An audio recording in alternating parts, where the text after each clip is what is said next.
Right. And oh boy, there we go again. Yeah, sorry. But then it's just like, screw it. We're just gonna shoot him out of the sky. So. Although I have to ask, where is the border in space? I don't know. It's like a theoretical border, I guess. A metaphorical border. Yes. On the metaphorical border. So we see Archer and Sato celebrating in his captain's quarters with champagne and more space sex. Archer dies after being poisoned by her. She put something in his champagne, and he just pours it all over his face, and then immediately goes into cardiac arrest or something. That must have been some seriously strong poison. Well, maybe it was poison that acts faster when it gets in your eyes. She didn't know it was going to get in his eyes, but it did, so then, So then, Mayweather comes in, and him and Sato kiss, because now he's in league with her. So I have to know, Brooke, when you saw this for the first time, because I didn't see this that terribly long ago for the first time myself. Were you surprised that Sato turned on him and poisoned him, or were you like, oh, I saw that coming? No, I wasn't surprised, but I didn't know it was gonna happen. Because you could tell from her characterization that she was sort of down for anything to get ahead. So it wasn't surprising that she did it. It's just I didn't see it coming like that, I guess. Mm-hmm. Maybe she would have shot him in the back or something. I don't know. Okay. But in my notes I put, that was a lot of poison. He barely got any in his system.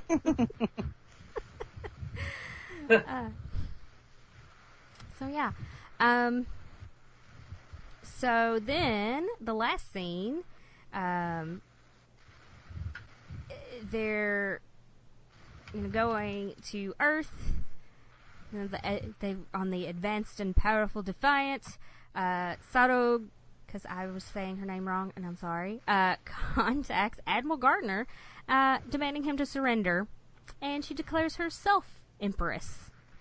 So, that's what she had in mind the whole time. Probably if Archer hadn't have taken out the captain before, she probably would have taken out Forrest herself eventually. Who knows? Career ambitions, good to have. Yeah. So, yeah. Any comments on the episode, the storyline, or anything? I mean, not too much. I just enjoyed it. Granted, I saw season 3 and all the way through season 4 by the time I saw this, and then of course it's set in a mirror darkly, and I'm like, oh, mirror universe episode, great. You see mirror in a Star Trek title, you know what you're getting. Mm-hmm. And then, it lived up to my expectations completely, Scott Bakula, given a chance to hams it up like Scott Bakula. Mm-hmm. I don't know how it's going to be when I go and watch more of this, because I just keep thinking of him as Sam from Quantum Leap. I can't. That's all I ever see him as. Yeah, what's interesting is,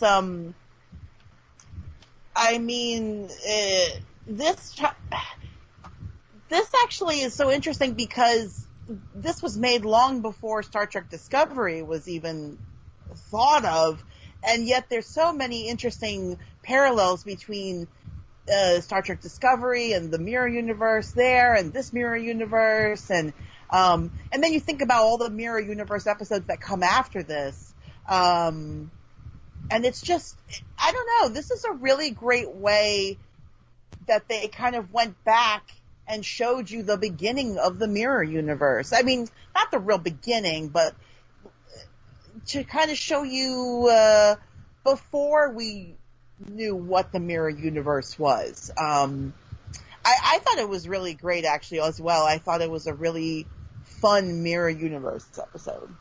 But, obviously very dark, as the title would imply, but very enjoyable. Mm-hmm. I liked it. It was just a little bit.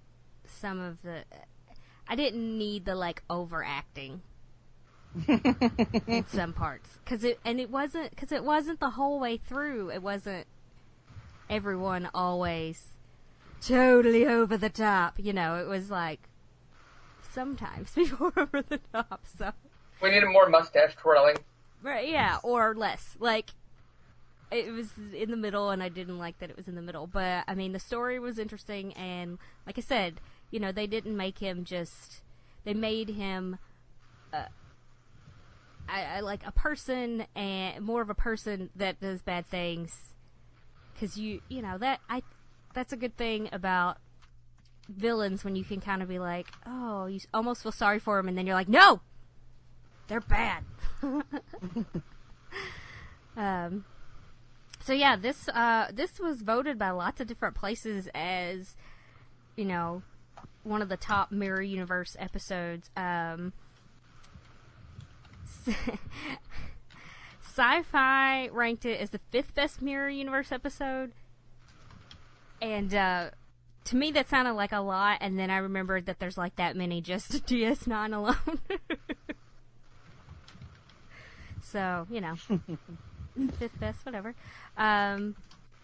Yeah, and Empire ranked this as the 46th best episode just in general of the top 50 episodes out of all 700 at the time. So that's pretty good. Yeah, it's all right.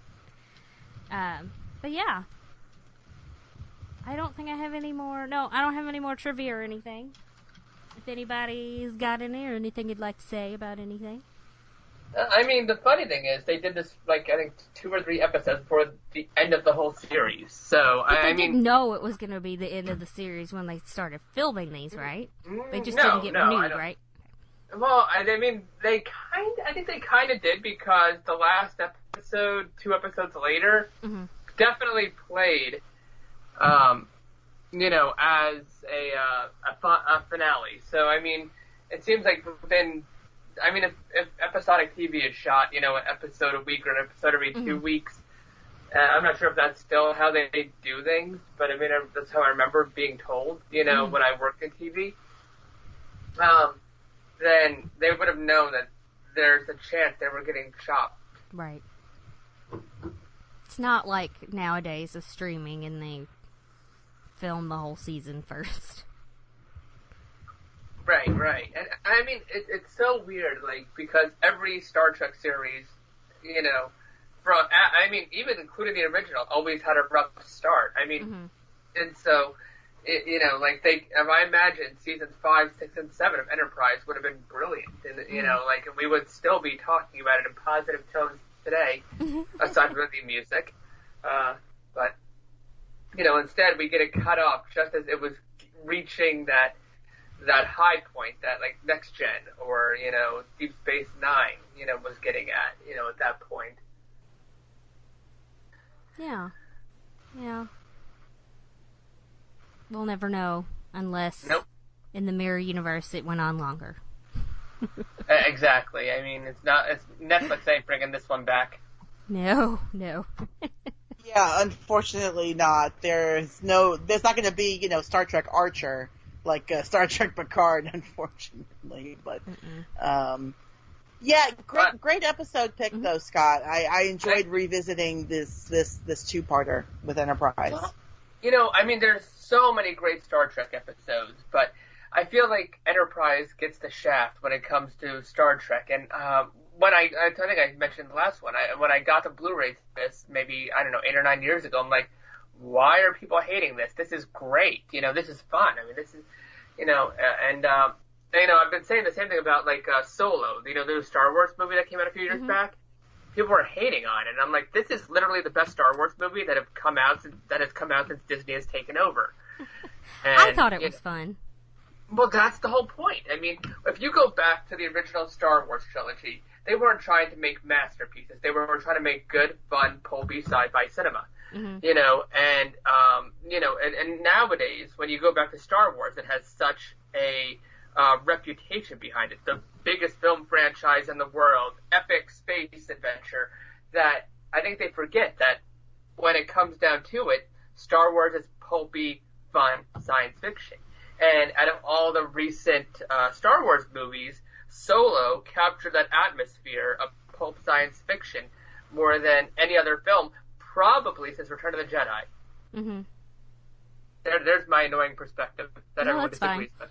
I mean, The Mandalorian is almost like my favorite Star Wars in general, almost. Like, I love it so much, I like it better than some of the movies. Sometimes I remember, and sometimes I forget, that my future ex-husband is in it. But, that's a whole... I just wanted to say that, because I think it's ridiculous when dudes say, oh, it's my next ex-wife or something, sorry. Yeah. I don't do that, I just, but, I mean, like, I don't have a Disney Plus subscription, which kind of kills me. I mean, I've got too many subscriptions right now. I'm not, like, getting another one, right? Mm-hmm. And Hulu offers a package deal, but it's like, I don't want Hulu with I've already got Hulu without commercials. Yeah, that's why we didn't put it together, yeah. Right, and it's like if you would just offer Hulu without commercials, maybe for $2 more, and then Disney Plus, because, I mean, okay, I'll be honest, I want Disney Plus for X-Men Animated. They have it on there. I want it. I mean, I'll get to The Mandalorian, but give me, like, the X-Men Animated series from the 90s. Oh, that's one of my favorites, too. I thoroughly enjoyed that series when it was first on, and I haven't started a rewatch of it yet, but I definitely will be soon rewatching that. Right. I really want to check that out again. I mean, back then I had the X-Men games on the Genesis. I was reading the Chris Claremont episode run on X-Men, going back and then buying the new issues. Now I just want to see this again, preferably in HD, but I know this is an SD transfer, but I'll take it. Anyway, this is great. I love you and your, well, I don't want it for Canada but on Blu-ray and I need to watch it in HD. Like, to me it doesn't make that much of a difference. Well, I understand. Behind me is a 96-inch projection screen, and then in my living room I've got a 4K screen. So if you put a DVD on a 4K screen, it looks alright. But I mean, you start seeing the expanded pixels and things. On my projector, a DVD looks fine, but next year I'm probably going to get a 4K projector. So, I mean, I mean, at this point, I would prefer SD content on Blu-ray just because it gives more room. It helps with compression issues. And a lot of old, like, I imagine the X-Men animated DVDs probably came out in the early 2000s when compression was more of an issue, getting, like, content on disc. So, I mean, if I put those DVDs on my 4K screen out there, they would look hideous. And if I put them on this one, they'd look passable. And it's not I'm not trying to sound pretentious. I really am not. It's just, everyone's like, oh, I don't want to upgrade again. And I get it. Upgrading is expensive. I mean, I'd like a consistent quality standard, but it's hard when, you're 2 generations from DVD at this point on most of your screens. Mm-hmm. Mm-hmm. Yeah, so. Now that we've gone off the rails again, at least we were done with the episode. Yeah, right. That's true. Oh, give me the opportunity to go off the rails as well. I'm like a walking Mr. Bungle record. All right, so Scott, give us where else people can find you if you want. Again, like you did the last time, just in case people weren't listening, or so they don't have to go back and listen. All right. Well, I'm the editor of EuroCultAV.com. That's EuroCultAudioVideoAV.com, which is why I'm pretentious about audio video, because I review audio video. We're on Twitter and Facebook as EuroCultAV. Once a month, I do a live tweet with Richard Schmidt of Doom Moviethon. You can find us on Facebook as Movie Party Crew. And we have a custom hashtag every month. We watch, a horror movie or an Asian action movie, and we just get together and we tweet about it. Sometimes we joke about the movie. Sometimes we're just like, oh man, this is so cool. Look at that, that sort of thing. I write for the occasional other zine or things, but it's been a few years since I've been in for anything else. So just keep an eye out on EuroCult AV. That's my consistent writing base. cool. Yeah.